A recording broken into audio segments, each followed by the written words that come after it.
కవిత కొత్త పార్టీపై BRS satire వేసింది. ఒరిజినల్ ఎప్పటికీ ఒరిజినల్లే అంటూ పోస్ట్ చేసింది. కవిత పార్టీ ఒక ఫేక్ పార్టీ అనే అర్థం వచ్చేలా పరోక్షంగా విమర్శలు గుప్పించింది బీఆర్ఎస్.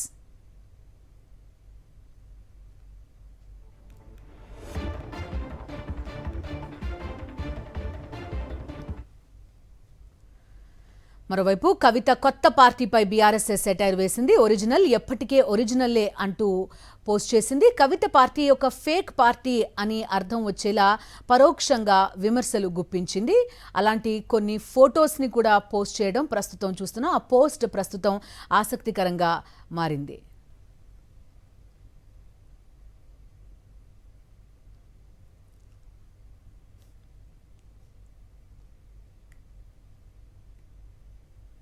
తెలంగాణలో నూతన పార్టీ ఆవిర్భవించింది. కల్వకుంట్ల కవిత కొత్త రాజకీయ పార్టీ ప్రకటించారు.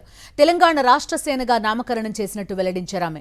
ఈ మేరకు మేడ్చల్ జిల్లా మునీరాబాద్లో ఏర్పాటు చేసిన భారీ సభలో పార్టీ పేరును కల్వకుంట్ల కవిత ప్రకటించారు. అంతకుముందు ఇంట్లో సర్వమత ప్రార్థనలు నిర్వహించిన కవిత తన భర్త, కుటుంబ సభ్యుల ఆశీర్వాదం తీసుకున్నారు. అనంతరం గన్ పార్క్ వద్దకు చేరుకుని తెలంగాణ అమరవీరులకు నివాళులర్పించారు. అక్కడి నుంచి మునీరాబాద్కు ర్యాలీగా వెళ్లారు. తెలంగాణలో కొత్త విప్లవం మొదలైందని, ప్రజల ఆశీర్వాదంతో ఖచ్చితంగా ముఖ్యమంత్రి అయి తీరతానని కవిత ఆశాభావం వ్యక్తం చేశారు. ఏ కలలతో తెలంగాణ తెచ్చుకున్నామో అవి నిజం కాలేదన్నారు. కేసీఆర్ సారథ్యంలో తెలంగాణ ఉద్యమ రథం దారి తప్పిందని విమర్శించారు. సామాజిక తెలంగాణ రథచక్రం విరిగి ముక్కలైందన్నారు కవిత.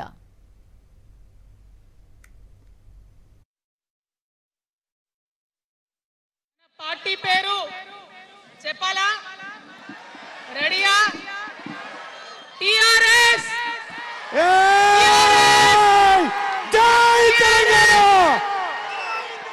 జై టిఆర్ఎస్! జై తెలంగాణ! పరిపాలించిన కుటుంబంలో నేను కూడా ఒక భాగం. ఆనాడు పరిపాలించిన కుటుంబంలో ఒక భాగమైనందుకు కొన్ని విషయాలకు నేను సిగ్గుపడతా ఉన్నాను. తెలంగాణ ప్రజల్ని క్షమించమని కూడా కోరుతా ఉన్నాను. కానీ తెలంగాణ సాధించినందుకు మాత్రం చాలా గర్వపడుతున్నాను. నా జన్మ ధన్యమైందని చెప్పి భావిస్తూ ఉన్నాను. మరి అనేకమైనటువంటి తప్పులు జరిగినాయి, అనేకమైనటువంటి నేరాలు జరిగినాయి.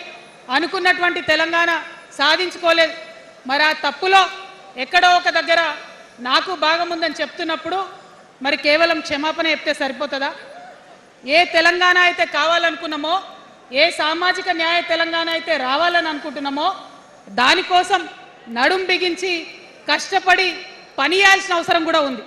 మరి ఇవాళ పని చేయడం కోసమే తెలంగాణ రాష్ట్ర సేన ఇవాళ తెలంగాణ ప్రజల ముందుకు వచ్చింది.